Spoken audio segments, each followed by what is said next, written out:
In the year 1137 AD, under the stars of a restless sky in the town of Tikrit, a child was born to a noble Kurdish family. His name was Yusuf ibn Ayyub, though history would remember him by a far more powerful name, salahdin, meaning righteousness of the faith. He was raised in a household devoted to honor, faith, and discipline. From a young age, salahdin was quiet, reflective, and deeply spiritual. He was not known for exceptional strength or recklessness in his youth, but rather for intelligence, self-control, and a passion for learning. He moved with his family to Mosul, where they entered the service of the great Muslim ruler Nur ad-Din Zanji, a just and determined leader who sought to unify the Muslim lands and push back the Crusaders. Salah ad-Din's first true rise began when he accompanied his uncle, the fierce General Shirkuh, on military campaigns into Egypt.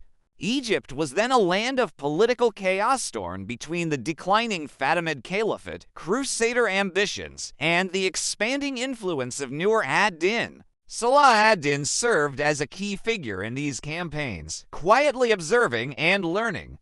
When Shirkuh died in 1169, Salah ad-Din was appointed vizier of Egypt, despite his Sunni background in a Shiite-led nation. What followed was a masterclass in leadership. Salah ad-Din ruled Egypt with wisdom and justice. He restored Sunni Islam, strengthened its institutions, reformed the army, and slowly dismantled the Fatimid state, returning Egypt's allegiance to the Sunni Abbasid Caliphate in Baghdad by 1171. But he did so without mass violence or persecution, favoring diplomacy and patience over tyranny. With Egypt secure, Salah ad-Din turned his attention to a greater goal: the unification of the Muslim world. He knew that as long as Syria, Iraq, and parts of Palestine were ruled by squabbling emirs and petty kings, the Crusaders would remain a powerful force in the region. He embarked on years of campaigns and negotiations, facing not only Christian armies, but also Muslim rulers reluctant to cede power. One by one, he brought Damascus, Aleppo, Mosul, and other territories under his control, not for personal gain, but for the unity and strength of the Muslim Ummah. All the while, he lived simply. He avoided luxuries, never drank wine, prayed fervently, and gave generously to the poor. He refused to take wealth from the public treasury for personal use. He was not just a military leader, he was a man of deep faith, humility, and principle.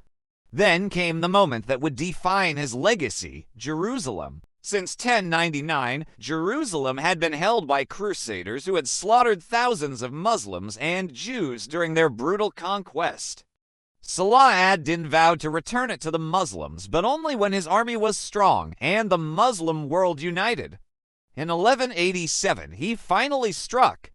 The Crusader kingdom of Jerusalem had provoked him by breaking a peace treaty and attacking Muslim pilgrims. At the Battle of Hattin, near the Sea of Galilee, Salah ad-Din delivered a crushing defeat to the Crusaders. His tactics, cutting off their access to water, burning dry grass to suffocate them, were brilliant and devastating.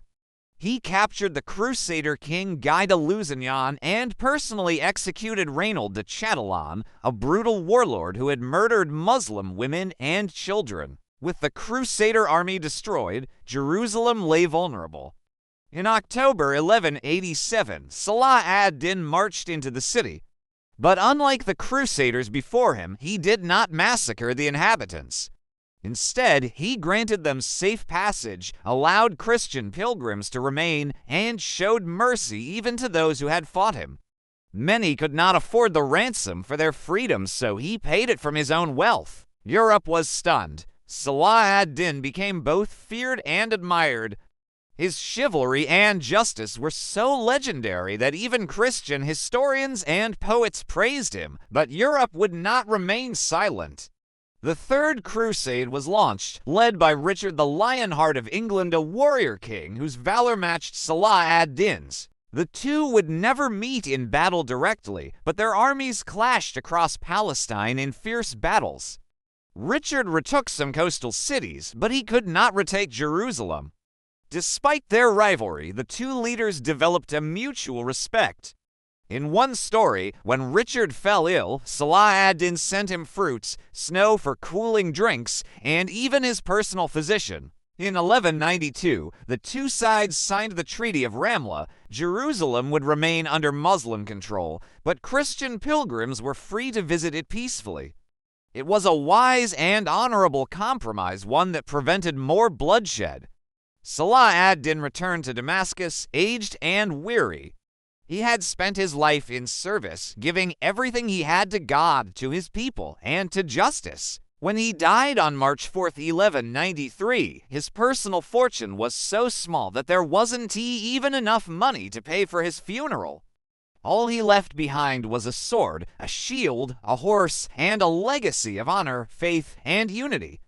His funeral was attended by the poor, the rich, the scholars, the soldiers, the friends, and even former enemies. Above his grave was written,